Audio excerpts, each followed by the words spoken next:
Hey, this is Justin Halpern, author of Shit My Dad Says, and you are listening to the Disturbing the Peace podcast. I will give one listener a copy of the book, so keep listening. This is the Disturbing the Peace podcast with your hosts, Justin Lanero and Reuben Stanford. Episode 6. Reuben Stanford, what is going on tonight in Bedford-Stuyvesant, Brooklyn? I'm good. I'm trying to bring my nerves down a little bit. I can't stand these damn electric bikes, man. Fuck. Mitch will tell you electric bikes are taking over all of New York City, all the scooters, all these dudes riding against traffic. I almost hit a clown tonight. What the fuck is that, man? That thing is the craziest invention I've ever seen. And they're quiet, man. That's the bad part. These damn bikes are quiet, so you got these clowns driving into traffic. I hate to say it, you know. A lot of my Latino brothers or dudes from all around or wherever they coming from, or Senegal or whoever's delivering, you're delivering pizza going down the middle of the street with an all black jacket on and black pants. So I'm ready to get comfortable tonight, Just, but my nerves are a little rattled, so you might hear a little bit in my voice. What, did you almost clip one or what happened? Yeah, almost. Listen, he wanted to play frog guy. I almost popped him. Oh, shit. So who's at fault? Then you'll get some... That's how Nah, it works. I'm good. Right now, he swerved. I swerved. He gave me the look, that deer in the headlight look. Because I don't really move. When you're going down the wrong way, I'm not moving. I'm not swerving into traffic to keep from hitting anybody. So, that's just word to the wise out there. If you hear me, you're listening, stay in your lane, follow hard hit traffic. Damn, but let's bro. get it rocking. Yeah, no doubt, man. It's Sunday night. We're going to do our thing. Like I said, it's episode 6. Mitch, what's breaking, bro?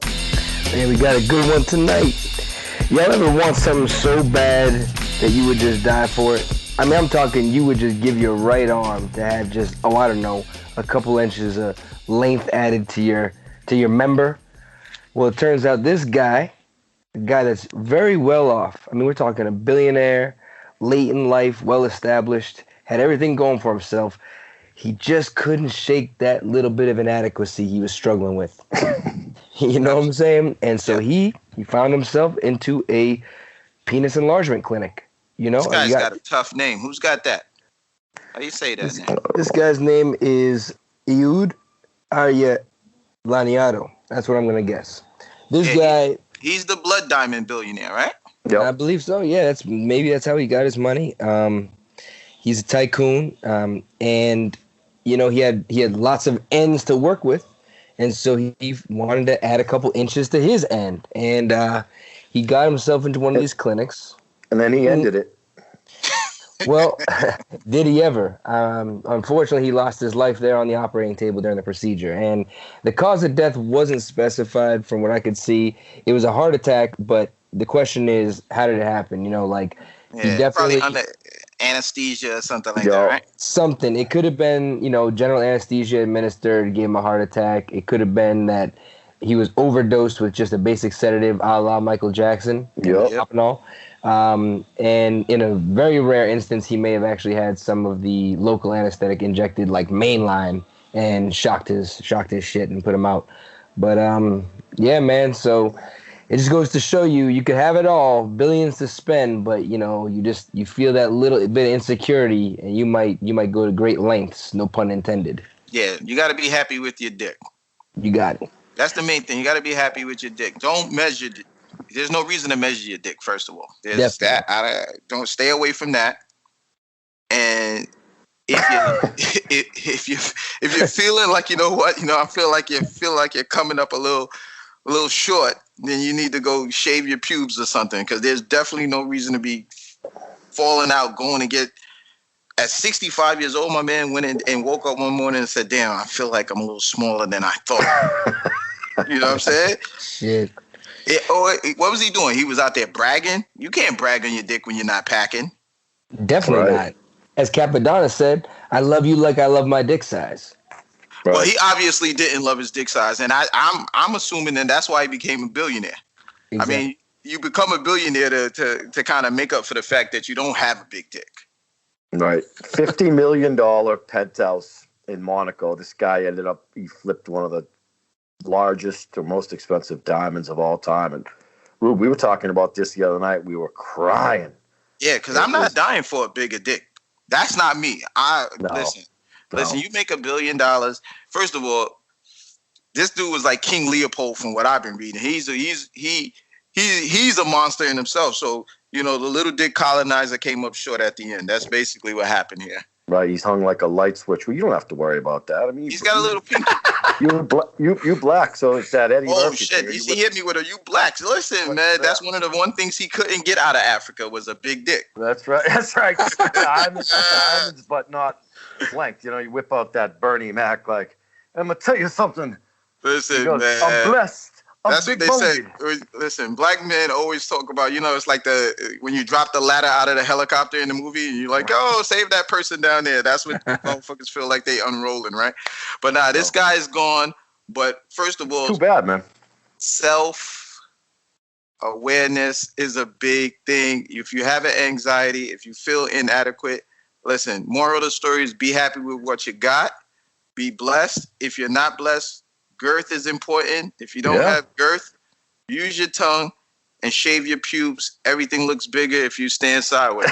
But the motion, it's not the size of the tank, it's the motion in the ocean. But guys are really out there struggling. So this is clear. I mean, it's obvious that this person still had a Napoleon complex at the end. He woke up, he still wasn't satisfied. So money doesn't buy you happiness, as we know. So I mean, like this dude he's hilarious. I mean, I couldn't do it. Like I said, it's not my thing. But it ties into Rube, like we were talking about Bob Kraft. Why would Bob Kraft do what Bob Kraft did? Sometimes you want a cheeseburger. Sometimes you want that street meat. All the money in the world. This guy was just, like you said, the inferiority complex. And he wanted something else. And I mean, it's just money. You have so much money, and so much money, nothing is good enough. And then you look down one day at 65 and say, I get everything, but I'm hung like a squirrel, and I got to do something about that right now, today. So what's he do? He goes to Paris. Today is the day. And that's his legacy. So he's got all the money in the world, and then all of a sudden the shit hit the fan for whatever reason, and he's pushing up flowers. And that's, it's funny. It's a shame that he's dead, but it goes to show you, like you said, Rube, be happy with what you got. There's other ways to compensate for your little light switch with Ahood had going on. Absolutely. But karma got the best of them. Yeah, man. It came back to bite him. And it's too bad it took him this long. Like you said, what leads you to do that? You're sitting around with your boys one day and be like, I'm not happy with where I'm at. That's what his problem was. He looked at somebody in the locker room. He went home. He was like, I can't do it anymore. Yeah, I can't. Not another day will I live with this. They've been laughing at me for years. All right. Yo, there's a lot of shit going on. Mass shootings. Well, first of all, this is the Disturbing the Peace podcast. I'm Justin Lanero, along with my co-host, as always, Mr. Reuben Stanford. We are on Twitter at Podcast Peace. You can find Rube at Real Sports Porn and myself at Justin Lanero. Our executive producer is always on the line, Mr. Mitchell Hurd, this evening. Find him on Instagram at Strongjevity. He's got a Facebook page as well. Mitch brings his health beat at the end of every show, teaching you how to be better spiritually fit and obviously physically fit. So that will come at the end of the show. Rube, look, there's been a lot of mass shootings. I feel like we've been hearing about mass shootings for the last 10 years. I mean, Sandy Hook in Connecticut, it's just over and over and over, the school shootings.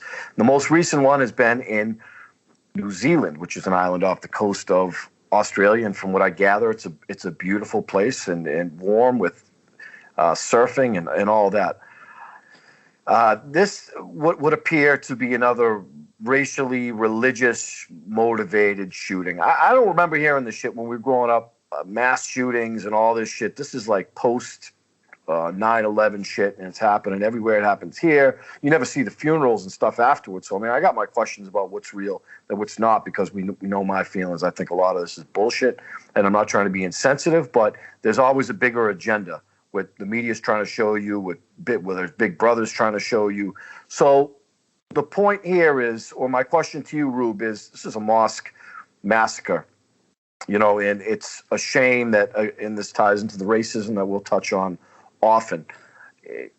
Somebody went in there, shot up the place, and it's clear there's a common denominator with all these people that are doing this, whether they're white, Muslim, or they're from Afghanistan, or whatever, they're Taliban. There's hate and there's anger for whatever reason. I will never understand it. Mitch, you will probably never understand it. Mr. Stanford, you won't understand it. So talk to me about what the fuck is going on with mass shootings and why those two words are becoming a household terminology, essentially. Well, I want to say, first of all, thanks for not mentioning, this clown's name. He gets no shine here. It's clear we have to support one another. We have to look out for one another, and we have to love one another. You mentioned a few different groups. Most of those groups, I would call them radicalized or extremists. And right now, the last series of mass shootings have been white supremacists. White supremacy is a plague, and it's being spread by Donald Trump around the world. He's the face. He's the poster boy for the white power movement. And at this time, the media will cover it a little different. We've come to the point where we are normalizing mass shootings. We are getting comfortable with the idea that we will lose a certain number of our population. Any violent attack on any community is an attack on all of us. And until we get to that point where we're moving around feeling as alarmed about it as we should be, then it's going to continue. We don't press the government, we don't press our officials hard enough to basically stop this type of. We need to be promoting love. We need to be, putting our arms around one another, and we need to learn not tolerance, but we need to get down and understand who we are and how we're connected. I don't want to be tolerated. That's more white supremacy shit. When people say that they're tolerating me, I don't want anybody to feel like they are other. I know I have blind spots where I don't see people because that's my own privilege. But I definitely feel that if everyone would come to the table and realize that people are people, human beings are human beings, and what they love and what they have in their lives about their religion and what they hold dear to them, that's theirs, and it should be cherished and it should be respected. And if we respect one another, then we wouldn't have this situation where people are out there promoting hate speech, and that's what we're getting from the White House. So this is 50 individuals were killed, 50, and for what? No reason, no reason at all because the person had such deep hatred or such, he's a sociopath, and anybody that believes in that they're superior. If you're buying into this concept that you're superior to someone else, you've got some deep rooted issues. I understand why you would feel that way. I understand that you're growing up in a system and it's designed to teach you that you're actually better than someone else. But in this case, starts at home, Rube. I just want to know, where do we come together instead of saying, let's be outraged. I don't want to hear about your outrage. I just want to hear about your love. Where are you going to spread love? How are you going to reach out to somebody? I reached out. I was talking to a guy the other day about our show, black guy, rugged idiot, like a Pele on, like a nose ring. You tell this guy was in the city, and I said, check us out, because that's what we do, man. We are out here.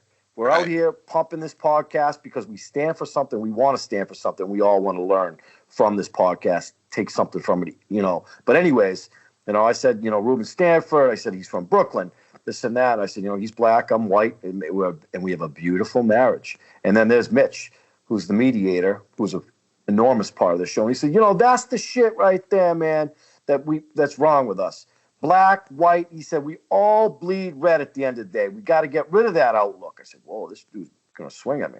Reuben's my friend. Reuben's my boy, but he's right. At the end of the day, we're one. And it's easy for me to say, right, white privilege, we're all one. But it's tough to get everybody on the same page, Rube, Because, like you said, when you normalize dysfunction, doesn't matter if it's in the home front or you just your general outlook of life and religion and all that. If you normalize dysfunction, you think that that's normal, and that's what you're going to do, and that's how you're going to behave. So it's easier to continue those sucky patterns and then become extremists than to rectify and come together and have everybody get on the same page with this, peace outlook like they did in the 60s and the hippie stage. It feels like it's a mountain that we got to overcome, because you got a bunch of people around here looking around in the airplane, looking around the store. Is this going to blow up? Is somebody going to walk in here with a gun? What's going on? What's next? Right. What's next? The internet is where a lot of these white supremacists are being radicalized. I mean, they're using the platforms. People are giving them platforms under the guise of freedom of speech. I mean, you should not be promoting hate speech. Right. You should not be promoting the annihilation of a group. That should just be without question. Call it what it is. It's wrong. It's doing no one. It's not doing society any good. But what can we say? By circumstance of birth, people feel a certain way. By circumstance of birth, white people feel empowered. We get the information that there's knowledge out there, right? And that normally the most knowledgeable individuals in our society, if you look at all of the Fortune 500 companies, if you look in our government layout, who's the majority in the White House, or who has controlled the White House, or who has controlled the Senate, has been primarily white people. So by circumstance of birth, we have this next incident where there's a school scandal. You have individuals paying, bribing. They went to an agent, paid this guy over $25 million. Families of wealth and power and esteem who should have known better were paying an individual $25 million over a period of time to help get their children into school, to help their children get scholarships and to be on teams, and they bribe different coaches. The thing that's crazy about this, and it's not alarming and it's not surprising, is that these white families knew they could get away with it. You know what I'm saying? Mm-hmm. So it ties back into what we've conditioned ourselves. We know that people have flaws, but we overlook them because no one questions whether a wealthy white person deserves to be at a university. It's just a given. Just like no one questions if Kim Kardashian is wearing a weave. When you see a white girl, you don't think she has a weave. You just give her credit. She's got long hair. If a black person scores well on the SAT, people assume one or two things. One, they cheated, or the second one, they're a unicorn. And they literally call black people unicorns if you do well and you can cover your academics are on point, if you're well-spoken, if you come from a good family, if you have enough money to pay for school, people consider that to be a unicorn. From all the way from elementary school, private schools, to high schools, boarding schools, and ultimately universities. No one would have questioned whether or not these white families were cheating. So what do you think about Aunt Becky? Money talks and bullshit runs the marathon. So it doesn't surprise me in the least bit. When you got money, you can do what you want, Rube. Right. You can do what you want. But I think it's an injustice, right? I mean, this is just basic shit, man. A lot of the shit we talk about is heavy, but if you have any sense of ethics or heart, then you can realize that, look, some underprivileged individual, whether they're black, white, Puerto Rican, or Mexican, is going to get deprived because one of these actors or actresses greased the admissions department at a university. And that's a damn shame.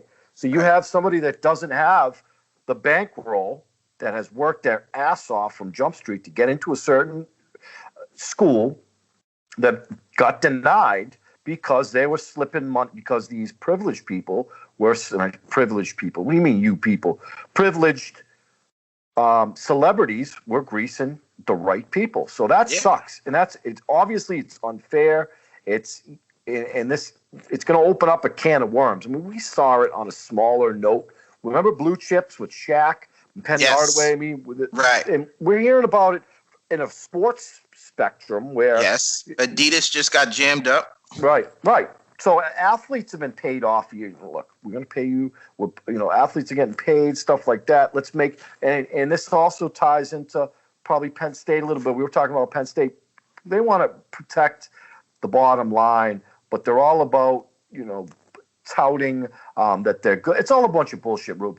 It's bullshit, and it's good that cans of worms like this are open. Right. But what you said was important, though. If you stop drinking the Kool-Aid and you look closely at, the idea and the way the system is set up.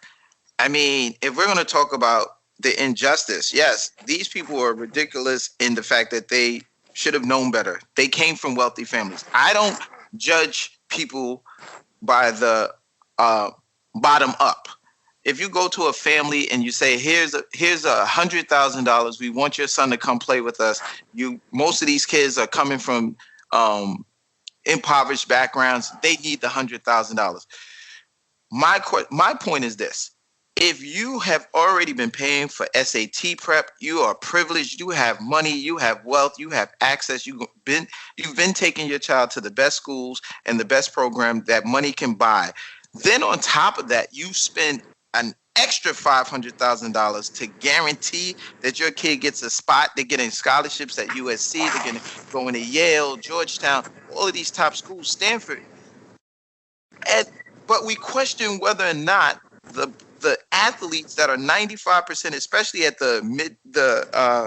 in basketball and football, at the major schools, 95% of the students that are on scholarship that are bringing in all this money for the universities are black.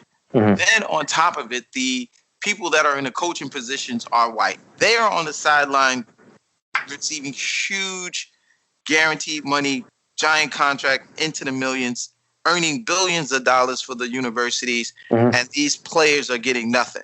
So if we're talking about outrageous corruption, the whole system is corrupt. Mm-hmm. It's just funny that this is a scandal that came out. I believe it's like roaches. If you catch one, there will be many more to follow. I think you've seen when Montana came out. He made a statement. Of course, Joe, you said you used a reputable firm, but you just lucky for you, he said he had the students and the children that were able to get into the school on their own merit. Once again, it's Joe Montana's kids. Who's questioning whether or not those children belong there? But I guarantee you, in these schools, most of the conversation, when they see a person of color, when you see a Latino there, when you see a black kid there, an Asian kid, you're going to just assume he's a math science geek or whatever stereotype you want to add. The black kids there on some type of financial aid, and white people are on financial aid at these schools, and nobody questions, and they don't have to live with that baggage because you're just going to automatically assume they have the money. It's just like in Brooklyn right now, in New York City, black people are running to rent apartments. Now, I'm making a general statement, but I know a ton of black people that are running to rent apartments to white people simply because they believe they have the money and will pay rent on time. You are getting duped. You are falling into the traps that society has set up for you. They have told you that white is right and that that it's just a given that these white people are going to pay rent. And then ultimately you find out, wow, they're just like anybody else. Some may pay and some may not. So my question is, what do you have that you didn't earn? Ooh. And that's just for the people out there. It's true, but now what about it's Get true. curious. It's true. It's true. And you would think so. If these kids got into the school, they're probably thinking, 17, 18-year-olds that they're getting in based on their own merit. Well, their parents behind the scenes are paying them off. I mean, and they're talking shit about those black kids. Yeah. And they're talking shit because mom and dad didn't tell them that, hey, we grease some palms. They think they're there because they're actually smart. And you listen, I see it all the time. You keep your kid on high. You tell them how you hit them with the LeVar Ball treatment. You're telling your kid how amazing they are, and they will go out there and you're hoping that they will believe it long enough until they perform. And they will walk away from the universities with their Harvard, Yale degree and will tell everybody else from an elite perspective that they made it and that you basically came in through the back door on a coattail. But I want to move on to an amazing person for me this week, Gail Miller, the Utah Jazz owner. I just want to say, this is how you use your white privilege. Gail Miller, she gave a speech this week after banning a racist fan from attending the games at her arena after an altercation with Russell Westbrook. She let the fans know that not in her house. Basically, she put a PSA out there that said, listen, we're better than that. Let's respect everyone and do not offend, do not disrespect in her house. So I want to applaud Gail Miller, the Utah Jazz owner. That's how you use your white privilege. And I'm in a positive way. Get out there and do something with yours. Yep, it's probably bad for business too. They don't want to be associated with racism like that. I mean, I think there's been some talk in the past. Utah, it's a racist place. Boston too. Absolutely. I mean, they used to shit on Patrick Ewing back in the day, and he went to high school in Cambridge. But we would have loved to see him in Green. Some people don't want to come there, and you're right. She thought it was a personal thing. She had a personal responsibility to do something about it, and that was disgusting. And it was a cop too, wasn't it? I think it was a cop that was in one of the incidents that was yelling at. Right. I mean, I wouldn't put it down. I wouldn't put it past the person, but I respect what she did, and I respect the people of Utah for standing up. And that's what it takes. It takes everybody to stand up in the face of adversity. It's a system that is designed to divide us. Yep. Black people didn't invent this system, folks. This system doesn't benefit us. So I know it's hard to tear down your own house, but if racism is going to actually be destroyed, it's going to have to be at the hands of white people. Absolutely. Let's transition. Talk to. I'm ready. Since we're talking sports anyway, you know what I want to talk about. Moving right along. Yeah, moving right along. You know what I really want to talk about right now. Since I'm feeling high, I mean, we've gotten that stuff out. I just want to say a big JETS. Jets. Let's go, baby. We got Le'Veon Bell. Here we go. We're killing it, baby. Listen, we're about to be on top of the AFC. Stop. That's us. Gonna be on top. What's the ceiling for this offense, Just? Come on now. Will you stop it? This, of course, is not a sports show, but we are going to have a sports segment. In fact, our sponsorship, I can't talk about right this second, is a sports company, so that's beautiful. Look, Le'Veon Bell's a pain in the ass. First of all, I'll whip out some football here. Le'Veon Bell played on one of the best offenses over the last 5 years with a top offensive line and one of the best wide receivers in the NFL, the Antonio Brown. So it's been all right. Culminate that with getting the ball 400 times a year and not leaving the field, because that's the type of offense he was in. His numbers look pretty good, but he's a pain in the ass. Sat out 2018. What is he going to be? I mean, I know Adrian Peterson did, and he's still running rarity.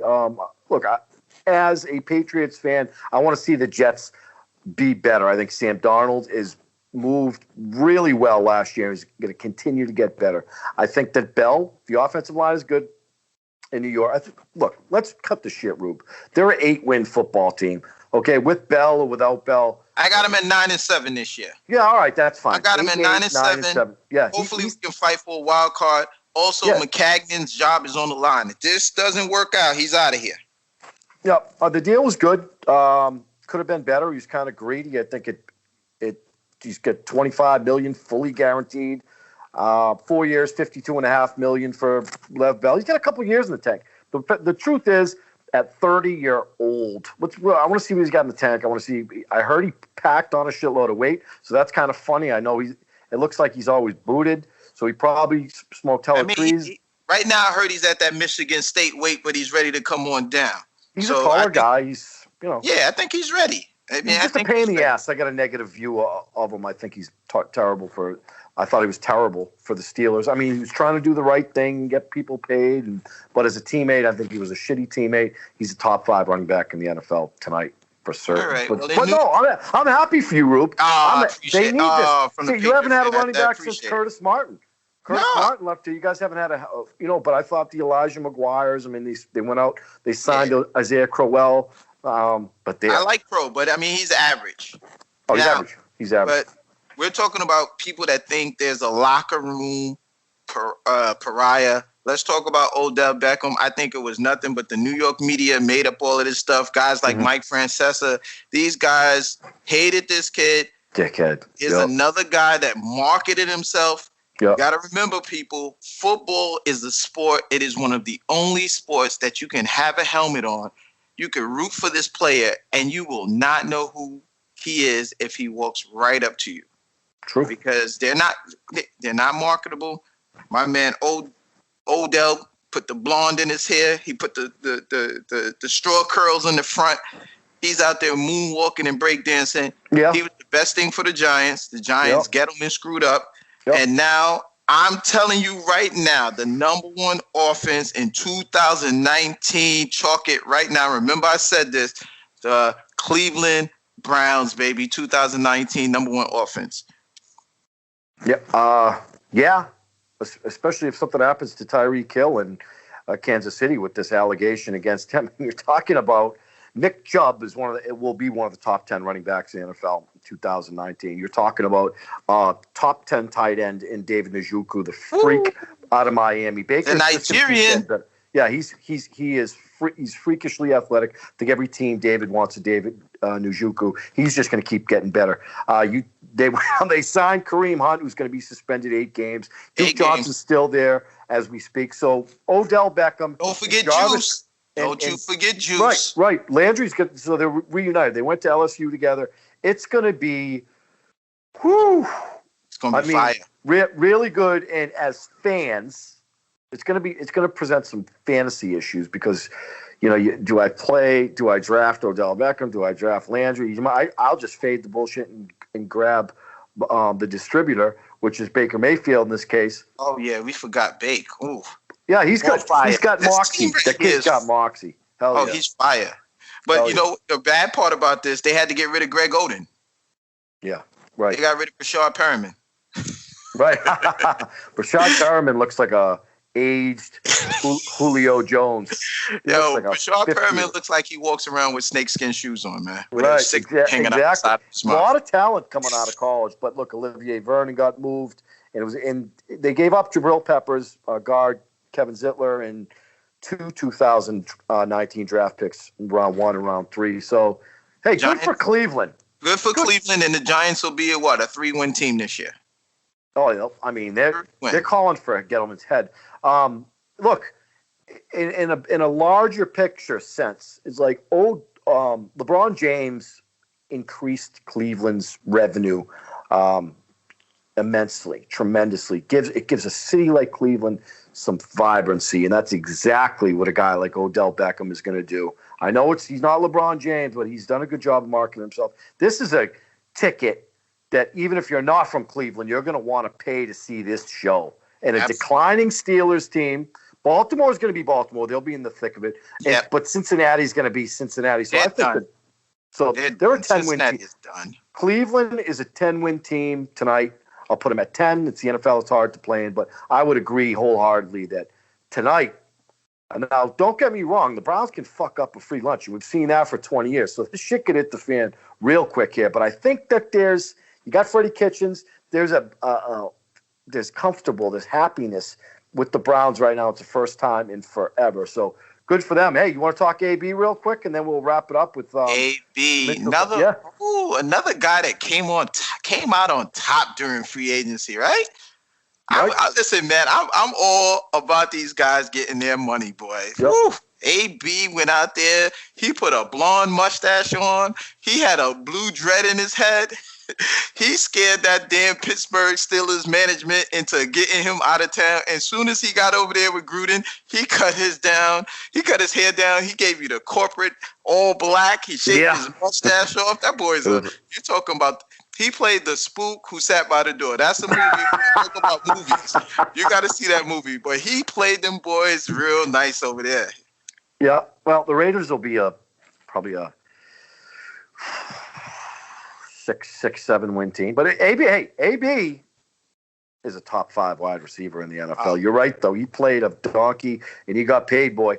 Maximum value of $54 million, minimum guarantee of $30 million. So, hey, Listen, and all of the people that are telling me, oh, how did he's not a winner. He left a winner. Listen, he was with the Steelers.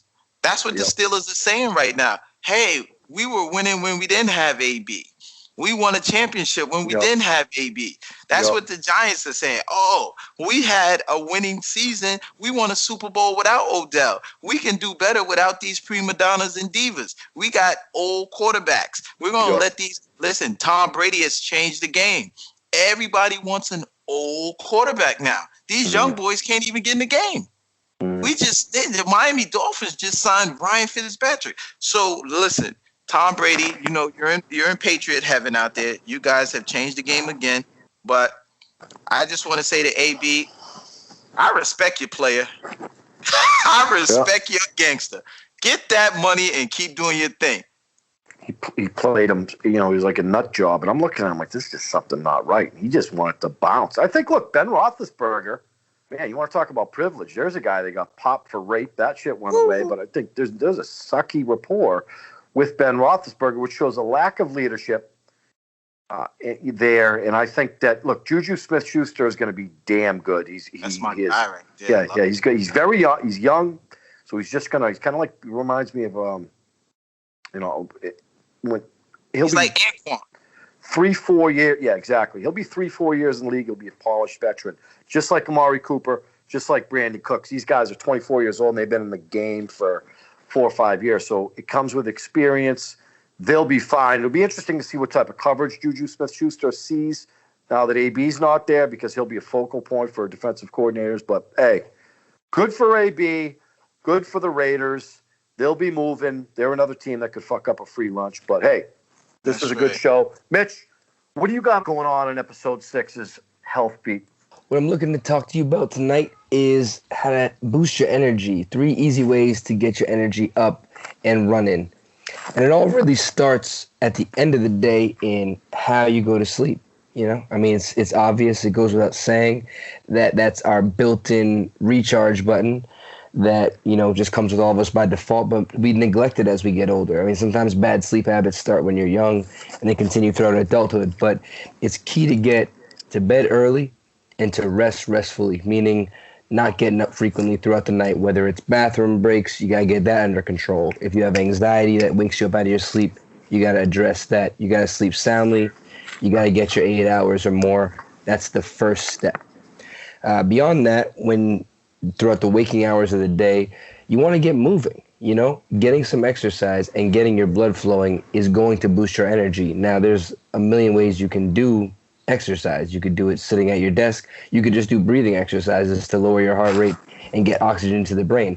Or you could hit the gym for a good old-fashioned lifting weights and cardio session. Any sort of movement is going to be good for boosting your energy. And the last thing that I'll talk about is more of a lifestyle tip, and that's not spreading yourself too thin. Not saying yes to every single request that comes in across your desk. Not, you know, taking on things that you don't really feel, you know, excited about, or you kind of feel burdened by when you're already spread thin, because you're just going to be running around like a chicken with your head cut off trying to put out fires, and your cortisol levels are going to be up. And at the end of every hour, every episode of that madness, you're going to feel drained. And that's just a constant drain you're going to feel. So that is going to make a huge difference in your energy level. So put those 3 things into play and feel different starting today. All right. Well, I'm usually the guy that, you know, I'm trying to do the reverse of just being a guy that says yes to everything right now. But I respect the fact that, you know what, some people work themselves into the ground and they need to take a break. So I will, you know, pass along some of these tips. I think this was a great day. What about you, Jess? How you feeling? Yeah, it was good. What I grabbed from that was don't bite off more than you can chew. Get some sleep, get steady sleep, and don't bite off more than you can chew. We find ourselves committing to this, committing to that, committing to this, and then all of a sudden it's just this big shit show, and it's like a constant tornado. So kind of bring yourself in and you know, only take on what you can, you know, absorb legitimately. So no, this is a great show. It's heavy, and we're going to come at everybody every week. We're on every podcast platform. If we're not on yours, let us know, but we are everywhere at this point in time. Again, there's going to be some T-shirts. When the weather becomes warmer, we have a enormous company that is going to be sponsoring the show in the upcoming months. So we will have a built-in sports section to this podcast. But it's like, what's our email address? Mitch, our email, go ahead. Yeah, it's going to be disturbingpcpodcast@gmail.com. Beautiful. Just emails there. You know, it can be confidential or whatever, but we're open to input on every episode, what you like, what you didn't like, and of course, wherever you can leave us a review, we appreciate that as well. We're a buffet here. This show is, and we want you to sit down with us every episode and collect something from each episode, good, bad, in between, and we appreciate you listening tonight. Yo, thanks for getting comfortable.